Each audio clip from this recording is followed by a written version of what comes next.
Street Lending Program, presented by Ray & Associates, a top 100 regional CPA and business consulting firm with offices across Ohio.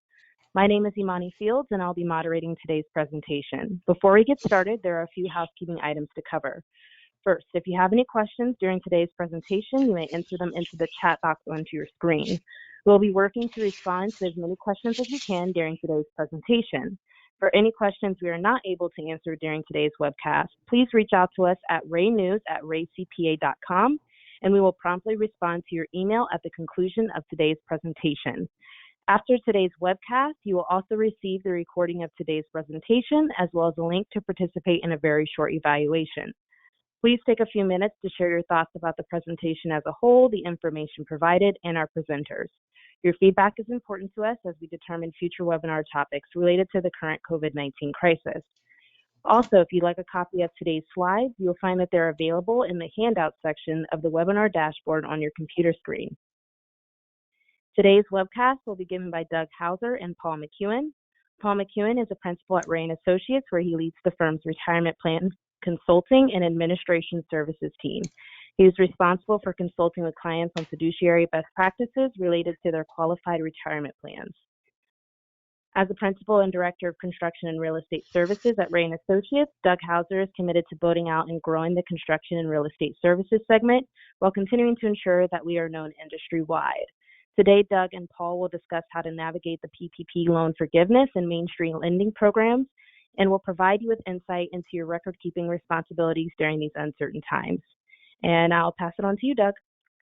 Thank you very much, Imani, and welcome to all those online. Just to give a brief overview today of what we're going to do, Paul and I will probably spend a few moments going over some overarching themes with regard to the PPP forgiveness, frequently asked questions that we've been getting, and some of the main issues. We'll go through our template for a few minutes as well, but we want to spend the bulk of the time here today taking Q&A from our audience. So we'll spend quite a lot of time on that. And then at the end, we will introduce the Main Street Lending Program, which was also approved as part of the CARES Act, and which is close to being live here, probably within the next couple of weeks, I would imagine, if not sooner. So we'll get into that a little bit as well. So Paul, as we get started, maybe you and I can touch on just a couple of overarching themes here. One of the main topics, for example, that we get is related to cash versus accrual basis. Do you want to touch on that a little bit? Sure. You're right. It's a question that it's definitely in the top 5 for sure, and it comes in a variety of different ways, but the act is not specific at all when it comes to that. The specific language in the act is costs incurred and payments made, and so depending on how you interpret that, do the costs have to be incurred and the payments made? Is it the costs incurred or the payments made? Can you prepay expenses? We don't know. The answer that we've been giving that we think is the most conservative right now kind of goes back to what we believe the overarching intent of the program is, and that is Congress came up with the program to push money out to employers to try to keep employees on payroll. They wanted the money spent as quickly as possible. And so they came up with this concept of an 8-week measurement period and tied this idea of forgiveness to actually spending the money. So I think we will get guidance for sure. We won't be left in this with this unknown forever. I think we'll get some guidance before the end of the 8-week period. But I think for now we're just saying let's plan on a cash basis interpretation of this. If you've got some expenses that are reasonable, even though you don't normally pay them during the 8-week period, like maybe some retirement costs, we'll go ahead and put those down on the spreadsheet. We'll plan to include them. Let's not make those deposits yet. Let's hold off to see if we get some more guidance. But I'm sure you have some thoughts on it too, Doug. But I know the two of us are really suggesting let's start with a cash basis interpretation, but let's not go hog wild in terms of prepaying certain large expenses, et cetera. Let's be reasonable about that. I would certainly agree, Paul. I think there's, like anything, there's kind of a sliding scale of aggressiveness, and as you say, stuff that's within the normal course of your operations. Even if you've got maybe some deferred expenses from March, for example, you're probably okay on those things, but don't, as you say, don't go hog wild trying to prepay a bunch of stuff to try to play some games with it. Again, it's sort of a sliding scale there. Now, some of the things you can do, though, if you do want to give some folks some bonuses or hazard pay or things like that are, again, reasonable in terms of what you're doing to reward them for hard work and things like that during this period. Again, go back to, as Paul said, the intent of the act, which is to get those funds in the hands of employees and keep them off of unemployment. So those types of things are generally, if you think about it, generally okay. But again, the best tactic to take here, because we don't have definitive guidance on some of these things, track and plan. So that's probably one of the main issues. The other thing I want to touch on briefly, Paul, before we get into the spreadsheet as well, and some other topics at a high level, this concept that came out over the weekend of, do you really need the funds, and should you pay them back? We've gotten some questions on this. This was certainly blowback as it relates to some of the large public companies that were well publicized that took PPP funds, as well as the Los Angeles Lakers basketball team. So there was some sort of rewriting of the rules after the fact. Paul, I know you have that exact language. You can read that, and maybe we can comment on that briefly. Sure. I'll just read that real quick. The language was pretty general, which I think once you hear it, you'll agree. So anyway, a small business basically had to believe or certify that current economic uncertainty of the COVID-19 pandemic made such a loan, the PPP loan, for their business necessary to support their ongoing operations. And so I know when we were working with clients starting way back at the beginning of April and even the end of March, counseling clients, how do I, is this something I should apply for? We took a very broad interpretation of that.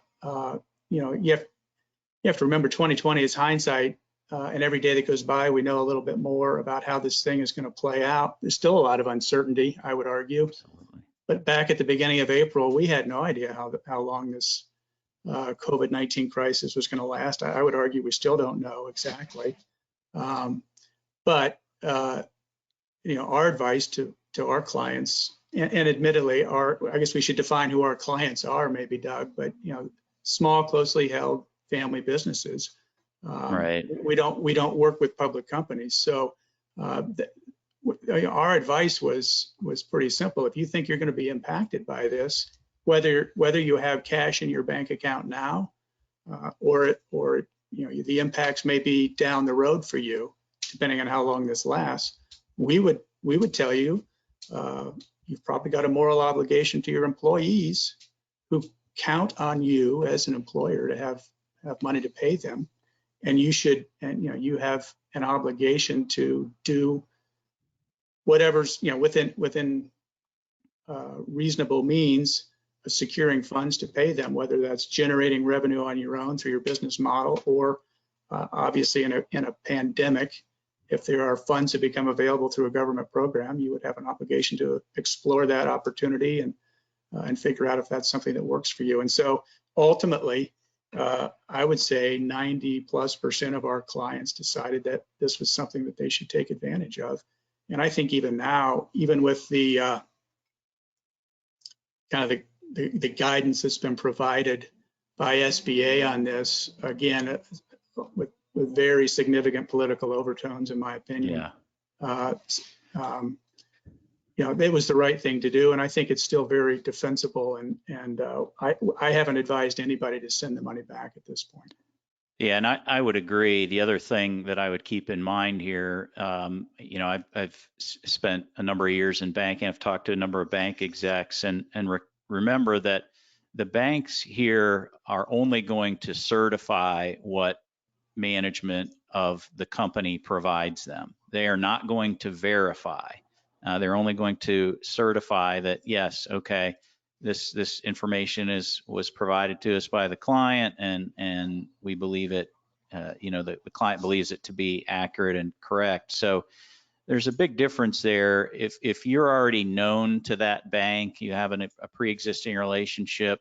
I think you can expect this to be pretty smooth process. Most of the loan documents that I've seen require a submission for an application for forgiveness to be done within 30 days after the end of your measurement period. So you've got a little bit of time there. We'll hopefully get some more guidance with that. But again, as long as you're tracking this stuff accurately and you can provide good detailed information to back up what you're doing, I don't think you're going to have anything to worry about. It's in nobody's best interest for the Inspector General of the SBA, who's got a fairly small staff of 90 auditors, by the way. So think about that. There's 90 auditors that, can take a look at this stuff. It's not in their best interest, obviously, to start coming after closely held family-owned businesses. I don't care how big they are.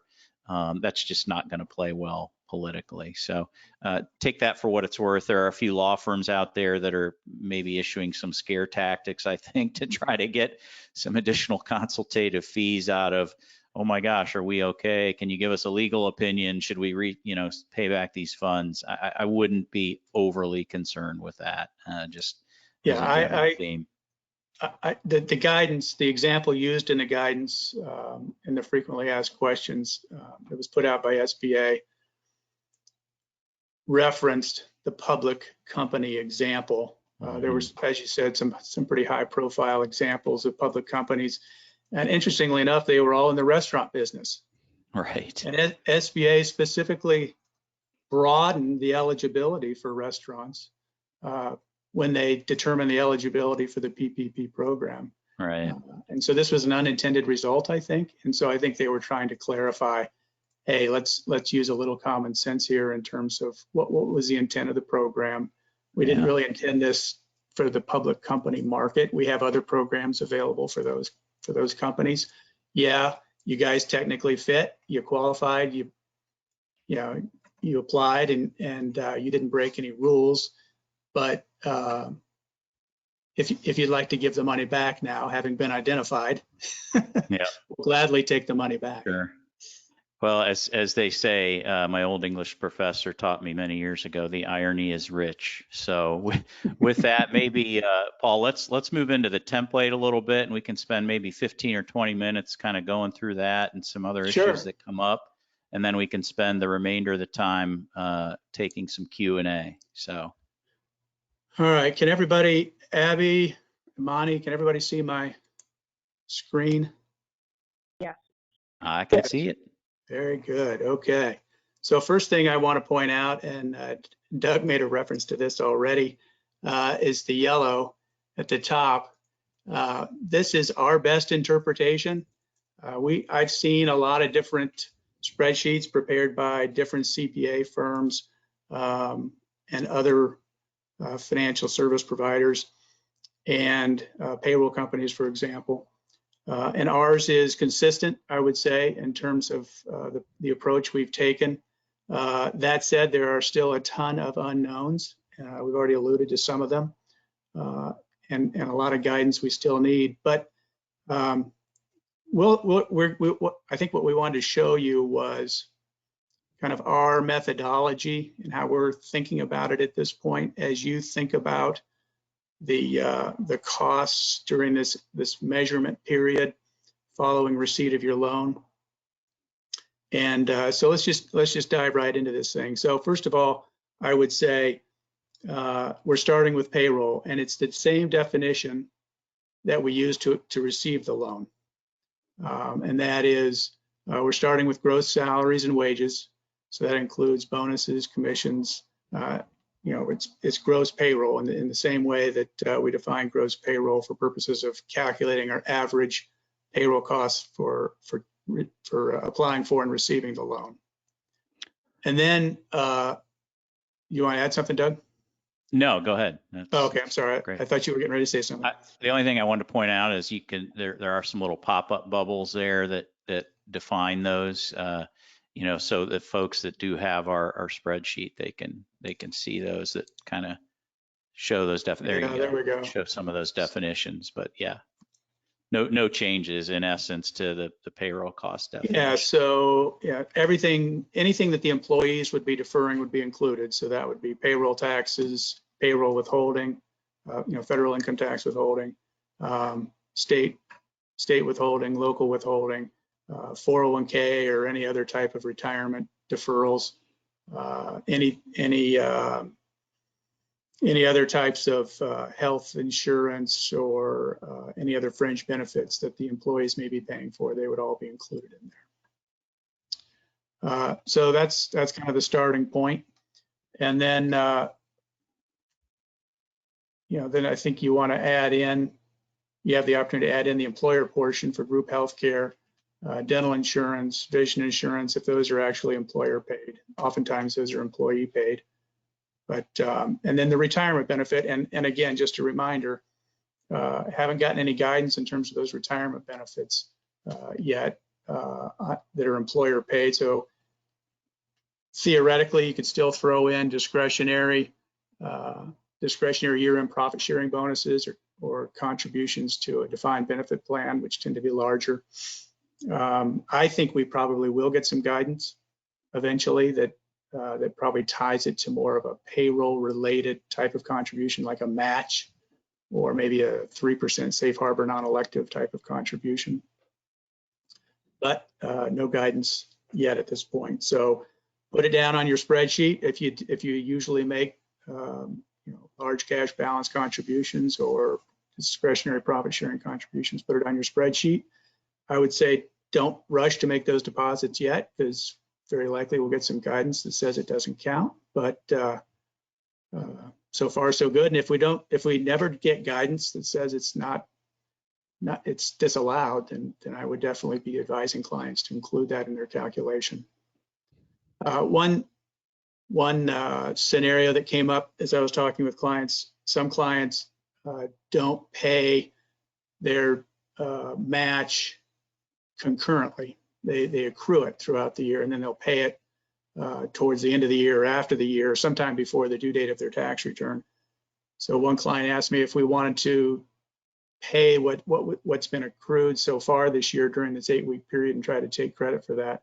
I think that works. Do you agree, Doug? Do you think that? Yeah, I would. I think that's agree. reasonable. That's definitely been incurred, and if you pay it during that 8-week period, I think that counts. But yep. We'll totally see. Agree. Then moving on down the spreadsheet, state or local taxes assessed. The question we get here most commonly is, are workers' comp premiums included? Doug, you want to jump on that? I know we're on the same page as far as that goes, but I think we're telling everybody the same thing. Yeah, our guidance is that, again, we think those are allowable at this point, but I would definitely only include the net portion of those workers' comp premiums. In other words, there's been, certainly in the state of Ohio, folks have started receiving rebates. Those were announced. I would certainly net any of those rebates against your premiums therein. So again, this could change. We could get guidance that further clarifies that. That's our best guidance at this point. Yep, and hopefully you're sensing the theme here. We're trying to be conservative and reasonable when we're not sure about something, and we definitely need more guidance on something. Taking a reasonableness, kind of a middle of the road approach. What's the old saying? Is it pigs get fat, hogs get slaughtered, something like that. So right. I think that definitely applies here, especially given the political nature of the whole certification of the need that we talked about at the beginning. So try not to take too much advantage of a good thing, as they say. So then the next thing, the next line we have is, this is for our sole proprietor or our partnership clients. It was, we have received guidance. This is one good thing, guidance that we've received. For sure, we can include up to $100,000 if you had self-employment earnings in 2019. So up to 100,000 per owner, whether you're a partner or a sole proprietor. So that's where we would add those in, because they wouldn't have been included obviously in W-2 payroll above. So we would be adding that in there. The only other thing I would add here is we did get guidance too that for sole proprietors and partners, retirement contributions that typically flow through and are taken as a deduction on page 1 of the 1040 are not going to be included, interestingly enough. Right. So it's a difference in entity between S and C corps versus LLCs or single member LLCs. So, and keep in mind as well that those earnings from self-employment, just like wages for an individual, are capped during this 8-week period at $15,385, which represents 8 right. weeks at $100,000. Don't go with 100,000. So yeah, I appreciate you clarifying that. Yeah. And then I don't think this is going to be. This was added in advance with the expectation, I think, that folks would have applied for and received disaster loans, which is a different SBA program, prior to receiving their PPP loan. In actuality, I don't think we've seen this, Doug. I don't have any clients that received a disaster loan. Essentially, that program was crushed with applications as badly as the PPP program, and nothing got processed quickly. Yep. And even though they allotted more funding to it, I just checked the portal. In fact, before we get on here, they're still working through the queue from the original crush of applications. So I don't think there's going to be anything further coming there, to be honest. Yeah. So this was disaster loans that had already been received by the applicant, and they could have been added in and refinanced as far as the PPP loan, but I have not seen that at all. So then we have some reductions, and the biggest one is wages over 100,000, very specific in the CARES Act, that anybody that's making more than 100,000 on a base compensation basis is going to be limited to that 15,385 during the 8-week period that Doug alluded to just a minute ago. And so anything over that's included in gross payroll is going to be reduced and taken out at this point. And we get this question a lot too. Keep in mind that limit is only the gross wage amount. That does not include the other benefits as were detailed above. So that $100,000 limit only refers to the gross wages, not to the retirement plan contributions, health insurance, all those other items. So just to be clear on that. So that I'm not going to get into the other items on there. They're relatively less applicable. I guess I would say, in thinking about payroll costs, what I've told clients is, from a forgiveness perspective, make sure that you spend all the proceeds of the loan during the 8-week measurement period. Make sure that you're spending them on the qualified expenses that are allowed, and we're going through those right now, and that you do that in the right proportion. So we haven't really talked about that, Doug, but payroll costs need to be at least 75% of the total that the companies expend. So that's a pretty straightforward calculation. So if I'm organizing this for my company, I'm prioritizing obviously things that would fit into the payroll cost category, like retirement related expenses and health insurance for sure. And then as kind of a second bucket to fill up, mortgage interest, rent, and utilities. Yep. And there's still some question on some of those items too, and we'll see. Hopefully we get more guidance there's an item within utilities that indicates transportation. That's been completely undefined at this point. So again, Paul and I have felt like, let's be a little conservative until we understand maybe what they're referring to there. So we'll see. Rent, some of the questions we get related to that. Okay, can you pay rent to a related party? The answer is yes. If it's within the normal course of your operation and you have an existing lease, you have a pattern of payment that's gone on, you're going to be fine. The mortgage interest, there's been some question about, well, what type of loans are we talking about? Again, our best guidance there is it strictly refers to real property. We're not talking about loans related to other stuff. Well, but let me jump in there real quick. I think what's confusing is the Act actually talks about real property and personal property, but it talks about it in the context of mortgage interest. And I don't know, can you have a mortgage on personal property? Doug, you're my banking expert. No, I mean, you can take title to it or you can have a lien on it, but no, you can't mortgage it. So that's, again, why I lean towards the intent. If you think about it, they're trying to capture rent and mortgage interest. So it's your occupancy costs. Occupancy costs, exactly. That's what we keep kind of going back to. That's what we fall back on there. So yes. Yep. Yeah, and again, rent, as just to reiterate what you said, there really is no limitation within the CARES Act in terms of could these be equipment leases, for example? And so I think what we're telling clients is, yeah, there's no limitation at this point, but I would be surprised if we don't get guidance that locks in, the rent they're referring to in the law has to do with occupancy costs, not rent for equipment. But if you want to put that down, if you're considering all your potential costs for this thing, put it on your spreadsheet. That's what we're telling clients. Put it down, and let's leave it out there so we don't forget about it. But if we get specific guidance that kind of tosses it out, then we're gonna have to scratch it off and not include it. Yep. And then the utilities, like you said, the transportation is the biggest question mark there. Have had a lot of questions regarding cell phones and internet. I think it's we're saying, yeah, go ahead and include those for now. Again, we may get specific guidance on that, but internet, it's pretty hard to do business without the internet. That's pretty much a utility, and there's a limited number of providers in the marketplace. So very similar to electric, gas, water, sewer, those kinds of things.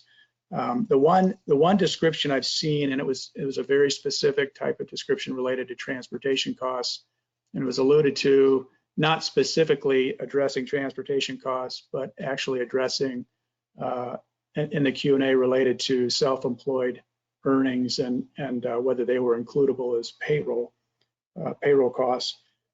But they mentioned gas and business vehicles, and that's the only reference to transportation costs that I've seen. And so can you expand that a little bit? I don't know, maybe. Right. I do think we'll get some additional guidance on that, because transportation is not something I normally think of as a utility, that's for sure.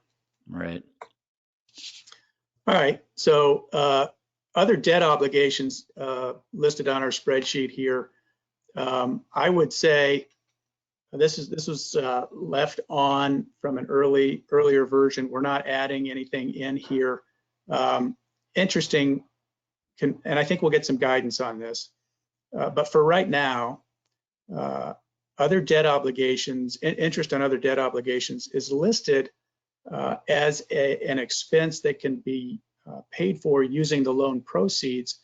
But then for whatever reason, in this part of the law, section 1106, in the CARES Act that describes the forgiveness provisions, it doesn't mention other debt obligations as being part of your forgiveness calculation. Yep. So we've got it on here. I suspect we'll get some future guidance, but for now, as you said before, we're not including those. We're telling clients not to include anything other than mortgage interest at this point. Yep. I think the big thing to talk about with some of the reduction things here, the one we seem to get most questions about relates to FTEs. I know we'll spend a little bit of time on that, and we'll certainly take a lot of questions on it I'm sure. But okay, so what is an FTE? When you go back to the application process, it actually asked you to count number of employees. It said nothing about full-time equivalents or FTEs. So this is very different than what was done during the application process. Our best guidance right now, and this seems to be consistent for most of the things I've seen in the marketplace, use 30 hours a week as an FTE. That's anybody that's working 30 hours or more is considered 1.0 for FTE. If their average during the measurement period is less than that, then they're a ratio of that 30 hours. That 30 hours is what's defined as full-time under the Affordable Care Act. It's the best we have right now. Again, that can change too, but that seems to be the best guidance that we have at this point. So just wanted to point that out. Yeah, and I guess we kind of dove right into the weeds there with jumping into FTEs, because that is, we are getting a lot of questions on that. But just getting back to the framework of the CARES Act and the forgiveness provisions, so you're starting with your payroll costs and your other costs. We're trying to build those up and utilize all of those expenses, and hopefully they total the total amount of your loan proceeds, because that would provide your maximum opportunity for the maximum level of forgiveness, because that's going to be your first reduction. So any dollars that aren't spent on those qualified expenses aren't going to be forgiven. They're going to be termed out in a loan over 2 years at 1%. So those are the easiest dollars to get forgiven. And then we drop down to the headcount requirements and the wage and salary reduction requirements. And I think really all that Congress was getting at there was, hey, if the goal of the program is to keep everybody employed, and to the extent that you're not keeping everybody employed, or that you've reduced everybody's wages, trying to conserve cash, whatever, we don't want you to do that. If we're going to give you 2.5 months of payroll costs, we want you to spend them, and we want you to spend them at normal headcount levels and at normal wage and salary levels. Because again, the purpose of the program is to drive the economy. 70% of the economy is consumer based. We want these dollars going back into the economy so that people can make their mortgage payments, their rent payments, buy groceries, etc. Yeah. Paul, I would say, go ahead, I'm sorry. No, I was just going to jump back into that. So that's the beginning point. And then, so the first, so part of that headcount calculation is that whole FTE calculation. So I was just trying to put it in context for everybody, yep. Doug, in terms of where that FTE comes into play. A lot of questions in terms of, well, what do I use? I've got two options here. You're basically comparing your headcount during the measurement period. And the way we're calculating that is we're looking at each payroll in the measurement period. What's our FTEs for that payroll? We're going to average out the FTEs for all the payrolls during the measurement period, and then we're going to compare that to the payrolls into a pre-crisis comparison period. And that's either going to be from 2019, February 15th to 6/30/19, or 1/1/20 to 2/29/20. You have your option there, and it's really your option, whichever one works out best. So we've got a lot of questions. Which one do I use? How do I know which one to use? It's really your option in terms of which one to use there. And so I would say, go ahead. I'm sorry, Doug. Yeah, no, I think it's important, again, just be consistent, be reasonable when you're looking at this stuff. I mean, it's pretty straightforward in terms of this employee calculation. Again, as Paul said, the overarching theme here is they wanted to keep people employed, keep them on the payroll, keep them off unemployment, spend the PPP funds towards those allowable things, and you'll be fine. One related question that that we've been getting, common question, I should say, is what if I'm a restaurant and I'm shut down by the state and I don't have anything for my employees to do? What then? And so what we're telling folks is you're basically going to be paying them to stay at home unless you can find something for them to do. But the mandate is through the PPP loan program is to get the dollars into payroll and out to employees, regardless of whether they're working. A follow-up question is, well, they're hourly. How do I know how much to pay them? Well, I would tell you, how much do they normally work? Do they normally work 20 hours a week? Do they normally work 15 hours a week? Do they normally work 40 hours a week? Whatever they normally work, just use that for purposes of the 8-week period. Paul, I got a note from Abby here. We've got a gajillion questions in the All queue. right, So do we want to get into some of those? Let's wrap up real quick with just a couple comments on the reduction in the salaries piece of it. A lot of unknowns there too. Some commentators have taken the position that it's total salaries that we're looking at there. They need to be at least 75% of your normal total salaries. Essentially, the calculation is comparing your measurement period to the most recently completed quarter prior to the loan. The problem with that is 8 weeks is not the same as a quarter. A quarter is a lot longer than 8 weeks. And so common sense would tell you that's probably not ultimately what the calculation is going to be. It's going to probably be what is somebody's base pay, and am I reducing their base pay either, even on a payroll basis? That's going to be the calculation. And again, and I don't think maybe we skipped over this, Doug, but there will be an application. Yes. That the SBA comes up with, and that'll be approved by the banks or derived in consultation with the banks. It's similar to the application for the loan itself. And after the 8-week period is over, you will fill that out, send that in, and that will be the basis for your application for forgiveness. And then the banks will have 60 days to review that, at which point I suppose they'll have the opportunity to audit you. And I have heard, I think it's safe to assume that if you have, I will say, a loan above 2 million, I saw some statistics, but there was a relatively small number of loans that were, I'll say, over 2 million, maybe it was 5 million, but for sure 2 million. There's a high likelihood you'll get more scrutiny than if you got a smaller loan. Yeah, so 2 million was the figure that Steve Mnuchin threw out there.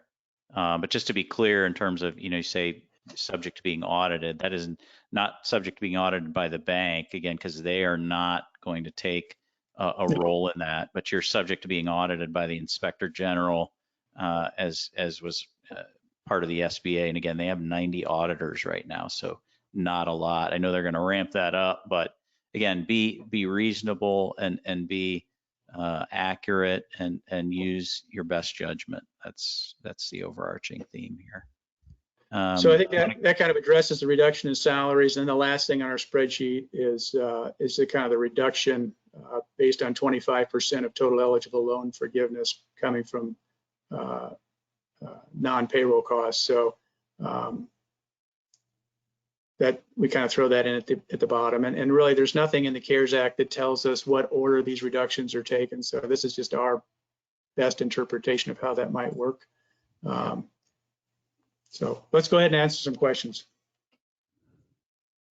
All right, Imani, hit us, or Abby, whoever, or I'm not sure who's doing them.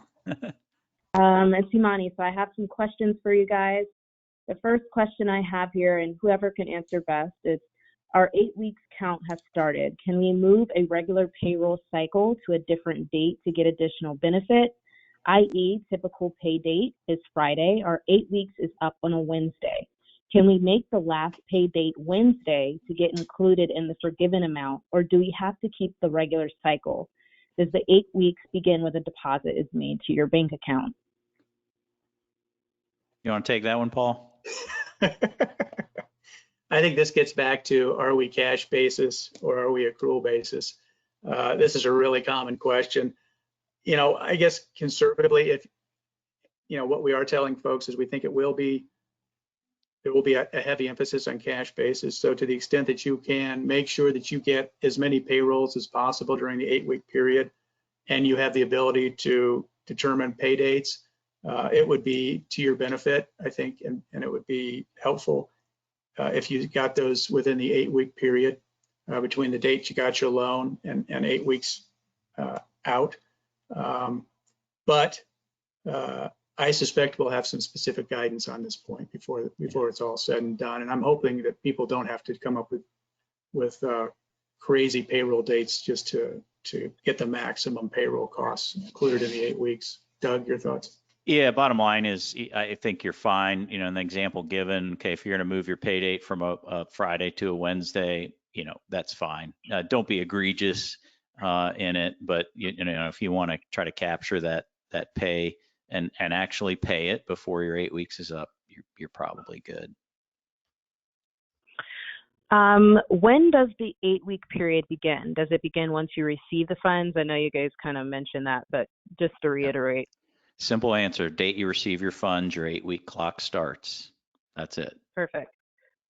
Next question here is, my question is more surrounding the actual application process. I have clients inquiring about applying for the program, but their bank is not accepting additional applicants due to the backlog of existing applicants.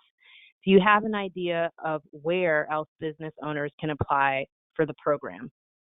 I can touch on that a little bit, just given my background in banking. So the program 2.0, the PPP 2.0, did allow for 30 billion each, specifically to smaller institutions.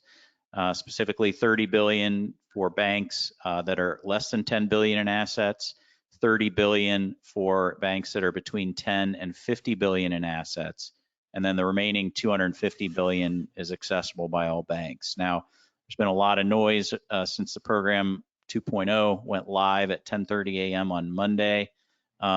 What's happening is that the SBA is rationing the number of applications that can be submitted by banks. They don't want, for example, Chase or Citibank just putting in 50,000 applications and chewing up all the availability. So they're quote unquote kind of rationing the portal, the eTran portal through which the applications are submitted.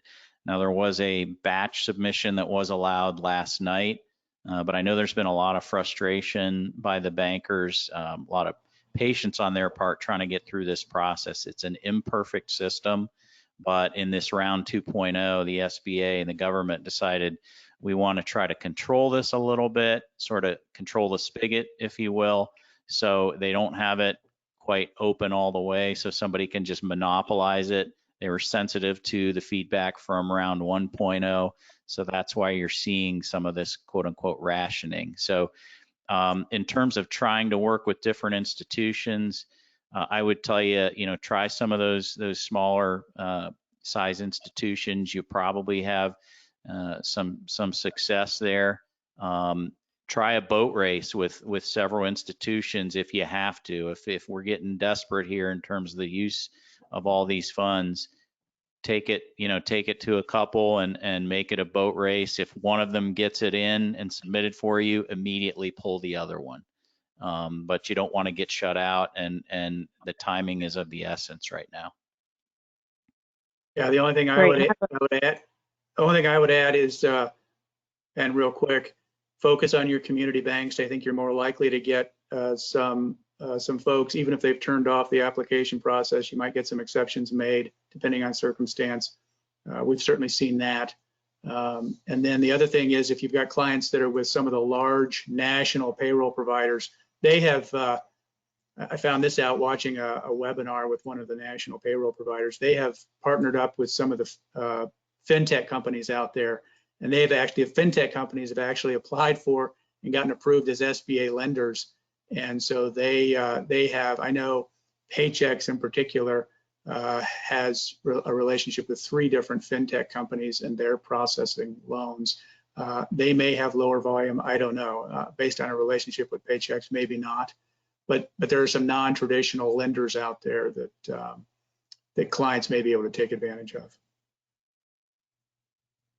All right, the next question we have here is the forgiveness limited to 100K annual salary and less, or is it full gross wages? Can you read that again? I think the answer is gross. I think the answer is it's gross. It's up to 100,000 on an annualized basis. So I guess to be clear, and Doug made this clarification before, we're taking 100,000, we're dividing it by 52, and we're multiplying it by 8.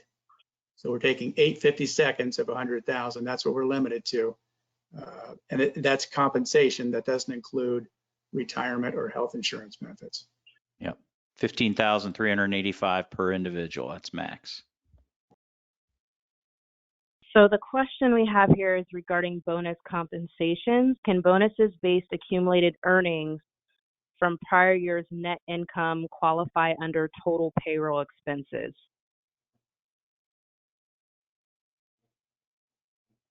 I didn't quite follow the question. If the question is in regards to bonuses in general, we've gotten that question a lot. Can I pay a bonus during the 8-week period?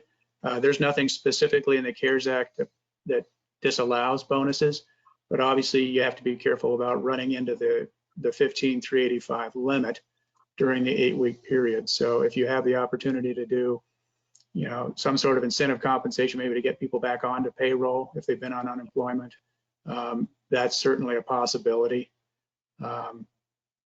Is that responsive to the question? I just want to make sure we're answering the question. I believe so. It's just asking, if it'll qualify under total payroll expenses, the bonus compensation. Yes. Yep. Again, subject to that limit. That's the key. So the next question we have here is, are ESOP contributions considered part of retirement expenses? Yes. Yep. Simple. What support? Go ahead. No, I just said that was a simple one. Go ahead. What supporting documentation will be necessary to support the $15,000 paid to a sole proprietor when requesting forgiveness? Got tongue-tied there. This is we just got guidance on this, so this is a simple answer as well. And Doug, hopefully I'm right, but correct me if I'm wrong. But I think it's pretty clear now. It's going to be based on your 2019 self-employment earnings. So your Schedule C from 2019 is what your reimbursement is going to be based on, and it's going to be 8/52 of that. Agreed? Yep. Agreed. Yep. The net earnings from Schedule C, pretty easy. Not to exceed 100,000. Right. If you have enough to fill the 75% payroll but need more for the other 25%, can you prepay rent by a month?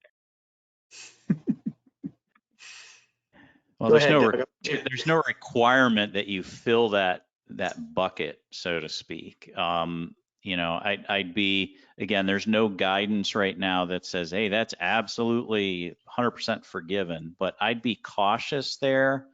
So I would exercise caution. Let's wait and see as we get towards, you know, further along. Hopefully we get some clarification on things like that. You can track your expenses as you're going. Obviously the payroll costs are the highest and best use here, and track the other costs as you go, and we can see as we get to the end. But I'd be cautious on prepaying some significant expenses there and hoping for forgiveness. And remember, you know, it's a risk reward thing at the end of the day. So, you know, you prepay 1 month's rent. How much is that? You know, you could be subject to several $100,000 in fines if you know, somebody doesn't like you and they really get into it. Ultimately, anything that's not forgiven turns into a 2-year loan at 1%, which ain't all bad. So again, there's a sliding scale of aggressiveness and conservatism here, but I'd just be cautious, wait towards the end on that. Yeah, and I think I was just going to add, going back, whenever we have these unknowns, it's good to go back and just look at the fundamentals. What was the purpose of the program? The way they came up with the 2.5 months and then the 8-week period was the expectation and the assumption that on average, if we give companies 2.5 months of payroll costs, they'll be able to spend 75% of that, or about 8 weeks, on payroll costs, and then that'll give them a little bit that they can use to spend on some basic occupancy or fixed costs related to the business. But not every business is the same. Some are much more payroll heavy than others. So if you get real aggressive with non-payroll costs, you will run afoul of the 75% requirement, you know, of payroll costs, and so you may end up, you're aggressive, and then to Doug's point, you end up losing the forgiveness anyway, just as a part of the calculation. And we'll see that. I'm hoping we get this application form sooner rather than later, because I think that's going to go a long way answering a lot of these questions in terms of the calculation itself. Agreed. Next question here is, if you are unable to use all the funds, do you return the funds to the bank or federal government? Nope. 2-year loan at 1%, and you can defer payment for 6 months. So it's still quite an attractive, capital rate. Okay. And for a sole proprietor with no employees, what proof of paying expenses out of the proceeds will need to be provided? Would it be distributions to the owner? Yes, in terms of payment, yes. If that's the documentation required, you would need to show that there was a draw taken in the 8-week period for the owner. Yep. For FTE calculation, does overtime help at all for forgiveness? No, not really. I mean, you can only count 1.0 FTE. You can't, if somebody works 60 hours a week, they don't count as 2. 1 is the max there for an individual. When does the 2-year time frame for loan conversion begin? 2 years after loan funding or 2 years after expiration of the 8-week period? Well, you have the loan docs that I've seen at the expiration of the 8-week period, you have 30 days to submit your application for forgiveness. The bank then has 60 days to act on that application. So you've got 90 days there total past your 8-week period. At that point, once the bank makes the decision in terms of the forgiveness and that's done, then at that point it would convert to a 2-year term loan. But each loan document's a little bit different. You'd have to read the specific language within your documents, but that is specified in all the loan documents I've seen. It says here, I heard some chatter that the 8-week spending window may be extended to 12 or 16 weeks. Have you heard anything like this? No, I haven't. So let us know where you heard it. Next question here is, just to reiterate, we should track transportation costs, gas, and vehicle until further guidance is provided? Yes. Next question here. If we are a semi-monthly payroll processing, do we just include any payroll processing dates within the 8 weeks, or do we have to calculate based on actual days? Majority of our workforce is salary.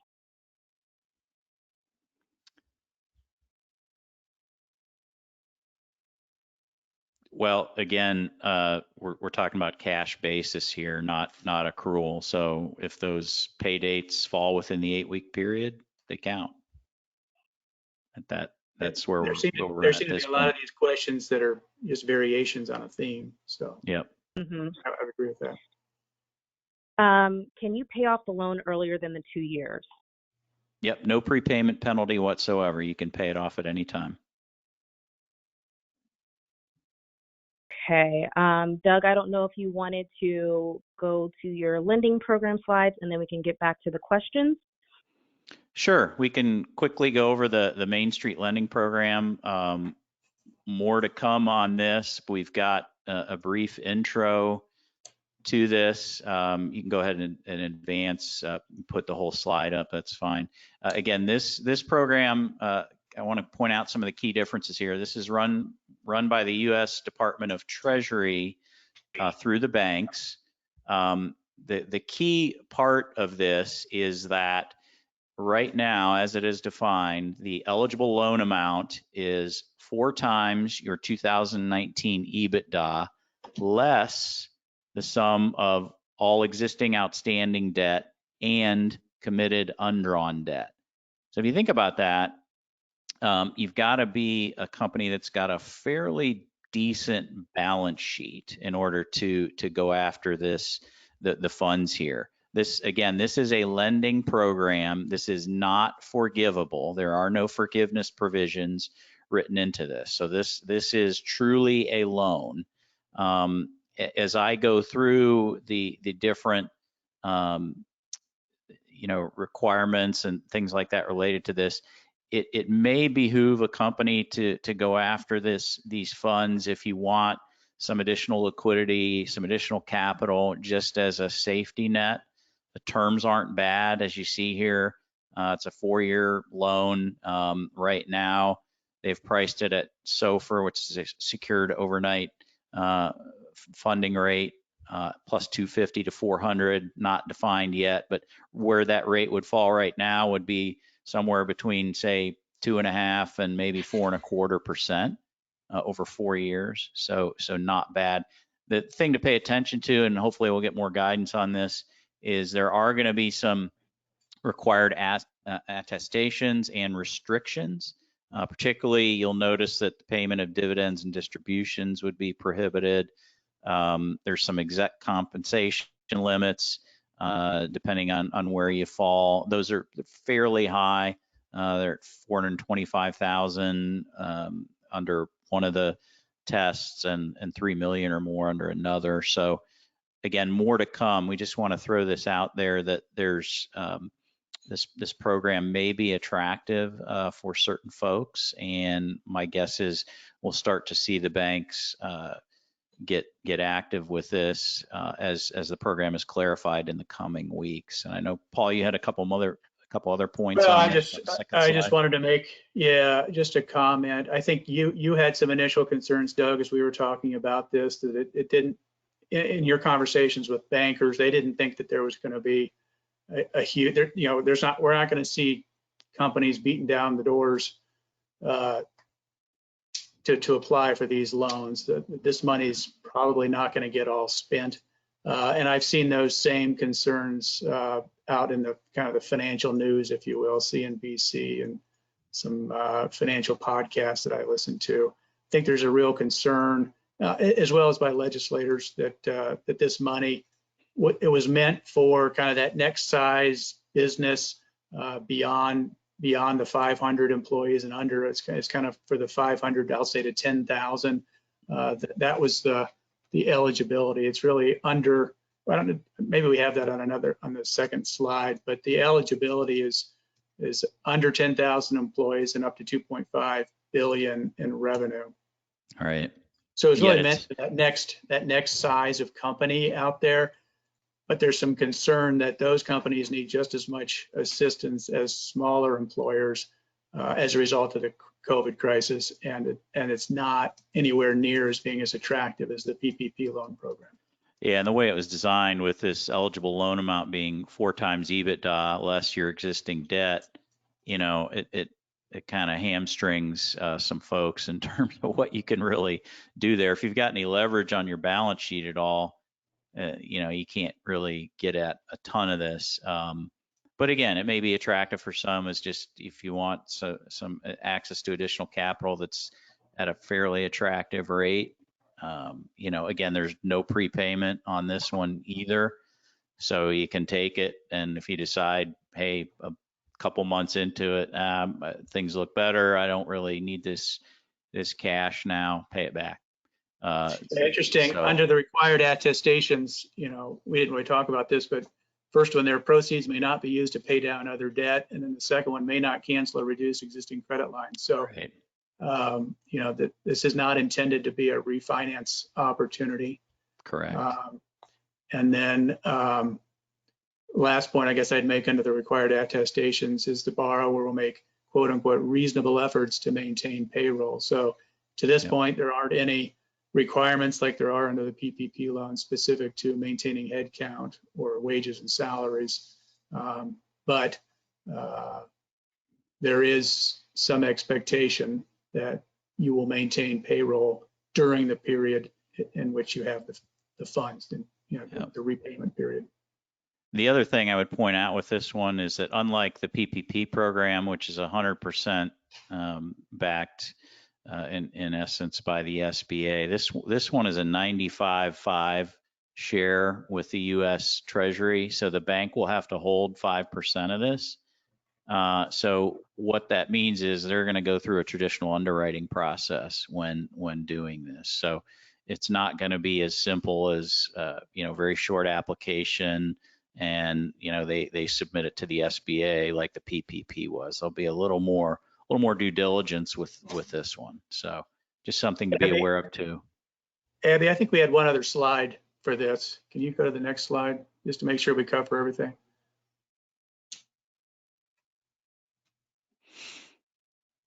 Yeah, I think a lot of that stuff we've already covered. I just want to make sure we didn't miss anything. Yep. Third bullet point there, you can do the PPP and a Main Street loan. They're not mutually exclusive. If you're a large enough organization to do the Main Street lending. Well, let's take some more questions, Paul. We can stay for an extra 10 or 12 minutes and do some more questions if that's okay. Sure, if we have other questions, that's great. We do. So the first one we have here is, can we include our workers through a temp agency as payroll expense? I can jump on that one. Specifically with respect to temp agencies, we don't have any guidance whatsoever. I want to make sure I distinguish employees through a temp agency versus employees through a leasing organization, or what's known as a professional employee organization, a PEO. For sure, we got guidance that if you lease most of your employees, which a lot of our clients do, those would be considered your employees, and it's basically an administrative delegation of the payroll task to the PEO, and they would not be considered employees of the PEO for purposes of the PPP loan program. They would be considered your employees. I don't know that that's necessarily true with respect to short-term temps, because in a legal sense, I'm not sure they are legally your employees. In other words, you can send them back and request a new one if you don't like the first one. And it doesn't necessarily mean they've been fired. You've just requested a different employee with a different skill set. And very specifically, we haven't gotten any guidance with respect to short-term temporary employees. Doug, anything to add to my Totally response? agree. Yeah, totally agree. The other point, this came up earlier too, is 1099 employees are excluded. I shouldn't call them 1099 employees because they're not independent contractors. They are eligible and remain eligible for their own PPP. So you cannot include those costs at all. Great. The next question we have here is, the Main Street lending program has an executive compensation limit. Does the PPP money have executive compensation limits too? If so, what are the limits? Just that 100,000. I mean, you can pay somebody whatever you want above that. It's just that only 100,000 pro rata can be included for the forgiveness piece. So no restrictions. Does Main Street lending program require personal? Looks like I have a personal guarantees here. We'll go back to that. Yes. Probably personal guarantee. Up to the specific bank. As of now, no, it's not going to be up to the banks because it's a treasury program that the banks are participating in. So again, there's more clarification to come on this, but as of now, that the guidance is that the personal guarantees will not be required. Right. But again, they're still sort of writing the rules on this thing. What's your take on self-rentals? Should I be worried about the amount per month that might be challenged for being excessive? We addressed this a little bit when we were going through the spreadsheet, but what I've been telling clients, and Doug, I know we're consistent on this, if you've got a self-rental in place and it's market-based and it's reasonable and it's been in place since prior to the crisis, then I think as long as you continue to make those payments, they're going to be okay. There's nothing in the CARES Act that disallows self-rentals. So I think the only time that you're going to get in trouble is if you initiate a self-rental for purposes of the forgiveness calculation, or you dramatically increase the amount of those self-rental payments. Again, with the idea that you're angling to get more of the loan forgiven. So I think if you're consistent and you're reasonable, you're going to be fine. But I suspect, this is a potential loophole that you can drive a truck through. I would be surprised if we don't get some guidance on self-rental. It's a very common question. Doug, anything to add? Agreed. Totally agree. So this is a longer one here, so let me know if you need me to repeat it. It says, are the healthcare costs included in payroll category on the spreadsheet related to employee portions of costs paid via payroll deductions? Listing the employer paid portion under the separate category on the spreadsheet? If so, what is the best way to document the difference between employee versus employer paid healthcare costs? Oh, that's a good question. I don't know that I have a practical, that's a very practical question.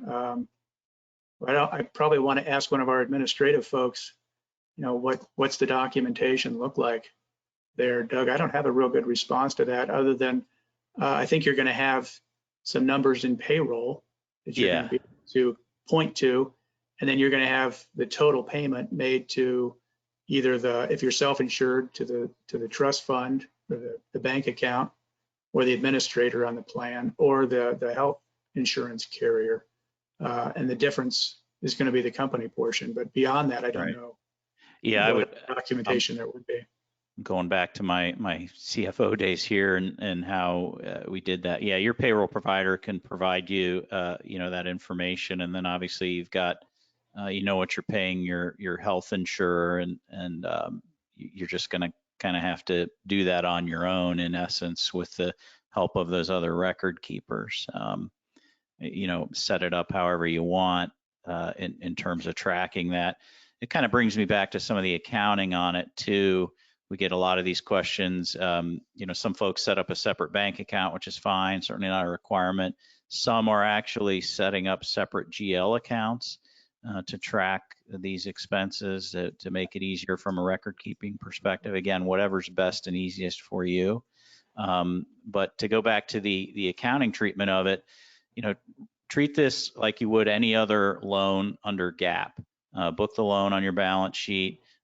Same with the expenses. Treat the expenses just as you normally would under GAAP during this period. Now, this loan forgiveness is a non-taxable event. So our guidance at this point, although we haven't received a definite answer. I know our lead assurance partner, I've been in conversation with her about it, but our best guess at this point is that then the forgiveness, the loan amount that's forgiven would go as treated as income, although it's not taxable. That, of course, creates a book tax difference. It's apparent at this point that the related expenditures won't be deductible for tax purposes. At least that's the likely treatment at this point, because they don't want you to double dip. Why would they make the loan that's forgiven not taxable income and then allow you to also deduct those expenses? I can see both sides of that, but that's the guidance we think the way it's going to end up being, and then that would wash out the book tax difference at the end of the day, but we'll see where that goes. Sorry for the long-winded answer. No, you're okay. We have 2 more questions that we're going to answer today. If there's any questions that we didn't get to, be sure to reach out to us and we'll try to get to those, and we'll also reach out to you guys with the questions we have. So the first one I have here is a follow-up question to the Main Street lending program about the executive compensation limit. It says, talking about if their executive comp can exceed last year's compensation. Heard there is a limit on executive comp.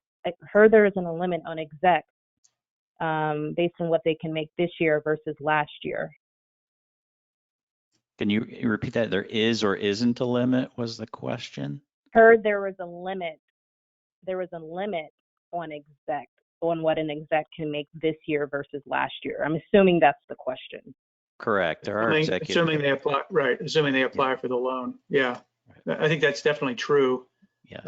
We've thrown out what we believe are the limitations. There's a couple different tests out there, depending on whether it's cash compensation or some other type of compensation. Both are limited. And interestingly, there was some confusion, I think, and we got a lot of questions early on regarding the PPP program and were there any strings attached, so to speak, to the PPP lending program related to compensation or distributions to owners or anything like that. And the answer is no, but all of those strings are included in the Main Street lending program. Great, and the last question we have here is, can you please repeat the comment regarding the 1099 employees for the PPP program? We indicated that our employees were independent contractors to our lender. Doug, you might want to just, we've talked about this specifically and the confusion with the lenders out there. You might just want to address how some lenders early on in the process, I know I've had clients that ran into this. You know, the banks did allow under certain circumstances to allow 1099 independent contractors as employees. That's definitely an issue, and I don't know how that's going to get dealt with in the forgiveness piece of it. Now that it's pretty clear that they shouldn't have been included. Any Right. thoughts on that? No, I agree that very early on, yeah, it wasn't clear, and if somebody received a loan based on that, now knowing that they're not, you know, again, there is language, and they've made it clear that you were subject to the rules as they were published at the time. So it's not like you're going to get in, quote unquote, any trouble related to that. If you followed the rules in place and in existence at the time, it's just that you know, that's not going to be forgiven. It turns into a loan. I mean, that's where you're going to end up. That's the worst case scenario. But you might have a lender that says, okay, we'll be consistent with how we interpret this. I really think it's going to depend lender to lender. I don't know that we're going to get a common answer across all lenders. Is that the last question? All righty. That was the last question, so I'm going to wrap up here. Thank you guys for joining us for today's live broadcast, What is Life After Coronavirus? Navigating PPP Forgiveness, an Intro to Main Street Lending Program. We hope that Paul and Doug were able to provide you with some valuable insight that will help you secure the funding you need amid this economic uncertainty. If you sign off today and realize that you have additional questions, you're always welcome to reach out to Paul or Doug directly. You can also contact any of our RAY team members by checking out the People section of the firm's website at www.raycpa.com. That's REA. Don't forget to watch your inbox for an evaluation survey, access to the recording of today's webcast, and more. Thank you again, and we hope you guys have a wonderful rest of your day. Thank you.